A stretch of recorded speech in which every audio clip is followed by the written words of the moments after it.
अक्सर हमने अपने आसपास ऐसे बहुत से लोगों को देखा होगा जो दूसरों से कम हुनरमंद होते हैं। दूसरे लोगों के मुकाबले उनमें कम टैलेंट होता है, लेकिन फिर भी वो उन लोगों से ज्यादा कामयाब हो जाते हैं। तो ऐसा क्यों होता है? क्या उनकी किस्मत अच्छी थी या फिर ऊपर वाले ने उनका साथ दिया? इस चीज के पीछे क्या कारण हो सकता है, जरा सोचिए।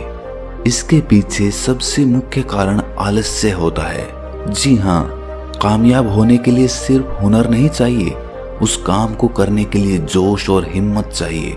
अगर आप में जोश और हिम्मत की जगह पर आलस्य है तो आप में कितना भी हुनर हो, वो हुनर किसी काम का नहीं रह जाता। जैसे दीमक एक पेड़ को अंदर से खोखला कर देती है। बाहर से तो पेड़ वैसे का वैसा दिखता है, लेकिन अंदर से वो पेड़ खोखला हो चुका होता है। उसी तरह आलस्य आदमी को अंदर से खोखला बना देता है। उसका जोश, उसकी स्फूर्ति अंदर से मर चुकी होती है।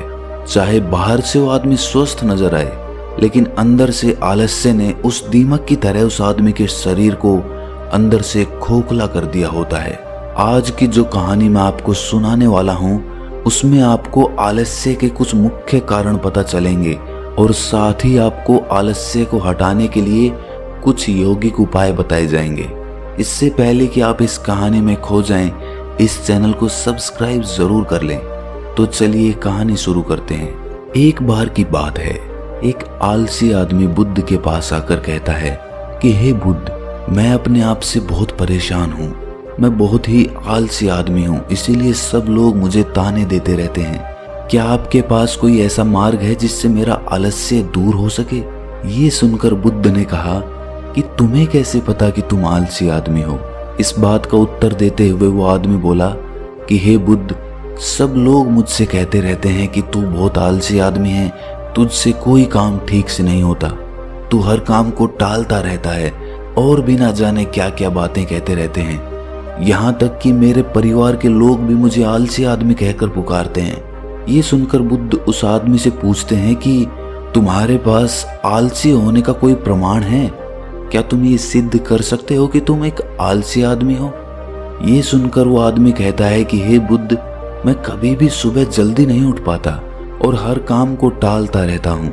मुझे लगता है कि आलसी होने के लिए ये प्रमाण काफी होगा। इस आदमी की बातें सुनकर बुद्ध कहते हैं कि आलस्य को समझने के लिए हमें ये जानना होगा कि आलस्य क्या है और वो किसी आदमी के शरीर में कैसे जन्म लेता है। अगर कोई आदमी किसी काम में पूरा मन नहीं लगा पा रहा, उसमें उस काम के प्रति जोश नहीं है, उत्साह नहीं है, तो उसका कारण आलस्य होता है। आलस्य जोश और उत्साह का विपरीत होता है। इसे समझने के लिए हमें ये जानना अति आवश्यक है कि आलस्य आदमी के शरीर में दो स्तर पर जन्म लेता है, शारीरिक स्तर और मानसिक स्तर। ये कहते हुए बुद्ध ने उसे समझाना शुरू किया कि सबसे पहले शारीरिक स्तर पे आलस्य को समझते हैं। इसके बाद बुद्ध ने अपने धम्म के भिक्षुओं की तरफ इशारा करते हुए कहा कि तुम जरा गौर से इन भिक्षुओं का चलना, उठना, बैठना और लेटना देखो। इन भिक्षुओं के चलने में एक तालमेल होता है, एक लय होती है, एक आनंद होता है। और जब ये बैठने की मुद्रा में होते हैं तो इनकी रीढ़ की हड्डी सीधी होती है और गर्दन थोड़ी सी उठी हुई होती है। और वहीं पर जब ये लेटते हैं तो इनका पूरा शरीर एकदम शांत और स्थिर होता है। और वहीं जब एक आलसी आदमी चलता है तो वो एकदम झुका हुआ, थका थका और बिना आनंद के चल रहा होता है। याद रखो, 70% आलस्य हमारे उठने, बैठने, चलने और लेटने से तय होता है। अगर हम अपनी इन अवस्थाओं को समझ लेते हैं और होशपूर्वक चलने, उठने और बैठने का अभ्यास करते हैं, प्रयत्न करते हैं, तो हमारा 70% आलस्य दूर हो जाता है। शारीरिक स्तर पर आलस्य का दूसरा मुख्य कारण होता है सही नींद ना लेना। अक्सर हमें पता ही नहीं होता कि हमें कितनी देर सोना है।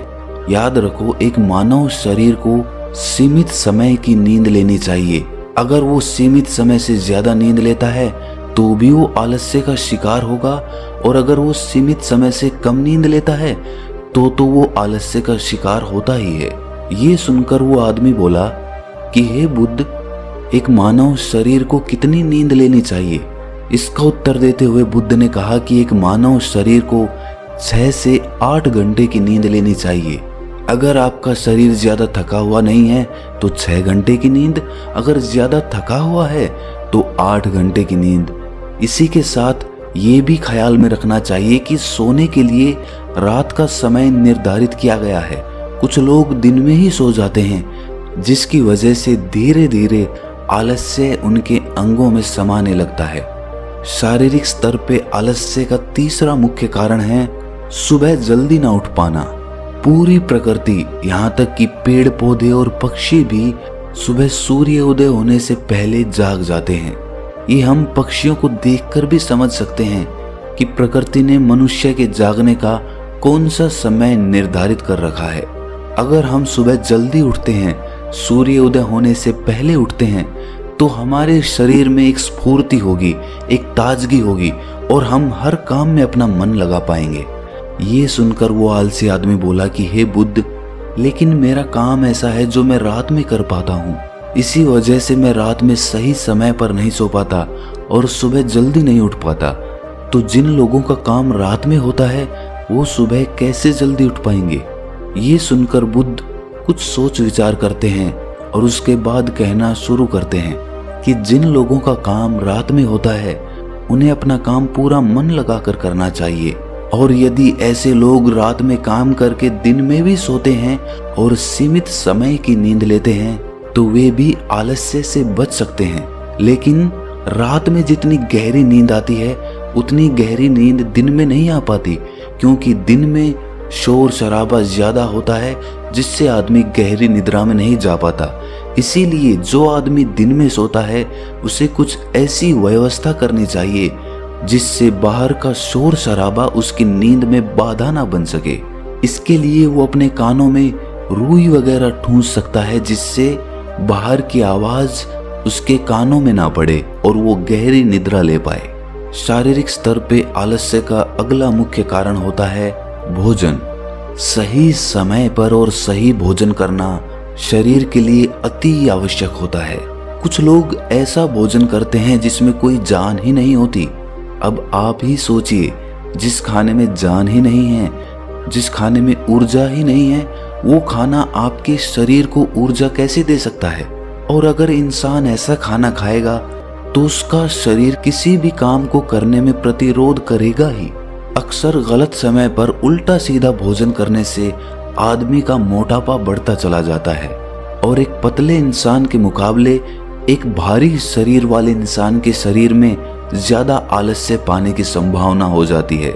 इसीलिए ऐसा भोजन करो जो प्रकृति से सीधा प्राप्त हो रहा हो, जिसमें कुछ ऊर्जा हो। ये सुनकर उस आदमी ने कहा कि हे बुद्ध, शारीरिक स्तर पे तो आलस्य को मैं समझ गया हूँ, लेकिन मानसिक स्तर पे आलस्य क्या होता है? इसका उत्तर देते हुए बुद्ध कहते हैं कि इंसान को अपने जीवन में बहुत सारी नाकामयाबी मिलती है। जब वो नाकामयाब होता है, किसी काम को पूरा नहीं कर पाता, तो उसका जोश और उत्साह अगले काम को करने के लिए ठंडा पड़ता जाता है। जब भी वो किसी नए काम को शुरू करता है तो उसका पिछला काम उसके मन को प्रभावित करता रहता है। इसीलिए वो नए काम को पूरे जोश और उत्साह के साथ और पूरा मन लगाकर नहीं कर पाता, और यही आलस्य का कारण बन जाता है, जिसकी वजह से वो नया काम भी पूरा नहीं हो पाता, क्योंकि उसमें उसका पूरा मन और पूरा जोश नहीं लगा होता है। इसके लिए हमें ये समझना जरूरी होता है कि जो पिछला काम हमारा पूरा नहीं हो पाया, उससे भी हमें बहुत कुछ सीखने को मिला है। उससे हमें एक अनुभव मिला है जो हम अपने नए काम में लगा सकते हैं।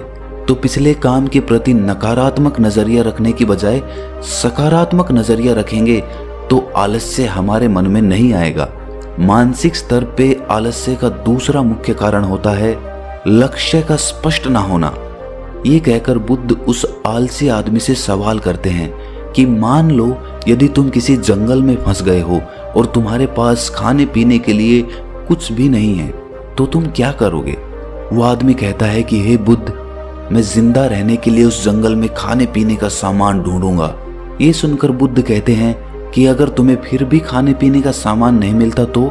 इसका जवाब देते हुए वो आदमी कहता है कि हे बुद्ध, तो मैं किसी भी तरह, किसी भी कीमत पर उस जंगल से बाहर निकलने का पूरा पूरा प्रयास करूंगा।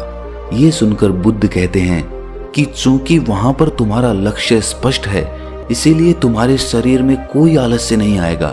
उस समय तुम्हें पता होता है कि तुम्हारे शरीर के लिए अभी सबसे ज्यादा जरूरी खाना पीना ढूंढना है। अगर तुम नहीं ढूंढोगे तो तुम मर जाओगे। और जब तुम्हारा लक्ष्य स्पष्ट होता है तो आलस्य तुम्हारे मन में आ ही नहीं सकता। लेकिन हमारे दैनिक जीवन में हमारा लक्ष्य स्पष्ट नहीं होता है, जिसकी वजह से हमारे मन की ऊर्जा इधर उधर बिखरती रहती है।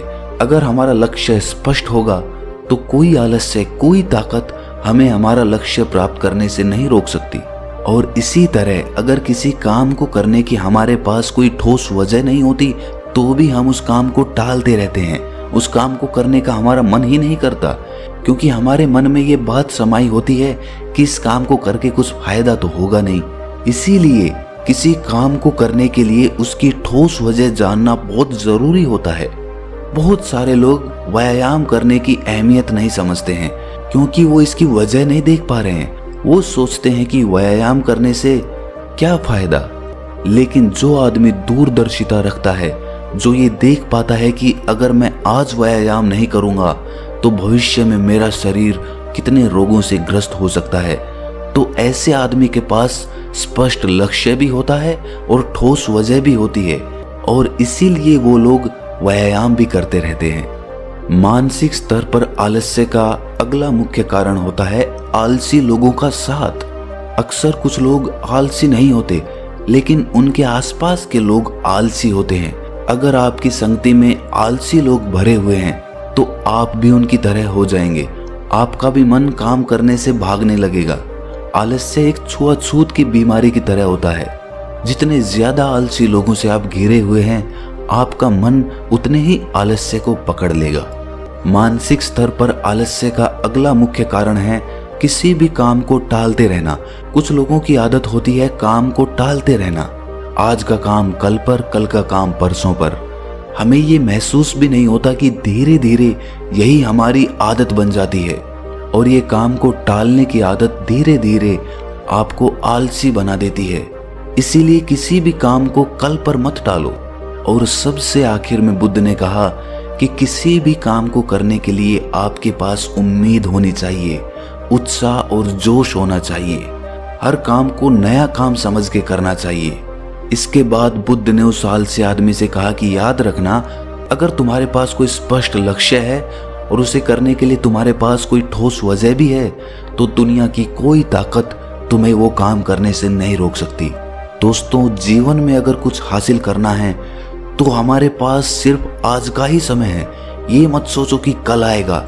ये मानकर चलो कि हमें जीने के लिए सिर्फ ये 24 घंटे मिले हैं। इन 24 घंटों में मरने से पहले मैं क्या कर सकता हूँ, ये समझ लीजिए कि एक एक सेकंड मिलकर एक मिनट बनता है, और एक एक मिनट मिलकर एक घंटा बनता है, और घंटे दर घंटे एक पूरा दिन बनता है। तो हमारे लिए सबसे ज्यादा जरूरी वो सेकंड है जिनसे पूरा दिन बना हुआ है। इसीलिए अपनी किसी भी सेकंड को बर्बाद मत करो, क्योंकि एक बार जो घड़ी बीत गई वो वापस लौट कर कभी नहीं आती। तो दोस्तों, कैसी लगी आपको ये कहानी कमेंट सेक्शन में जरूर बताना, और अच्छी लगी तो इस चैनल को सब्सक्राइब जरूर कर लेना।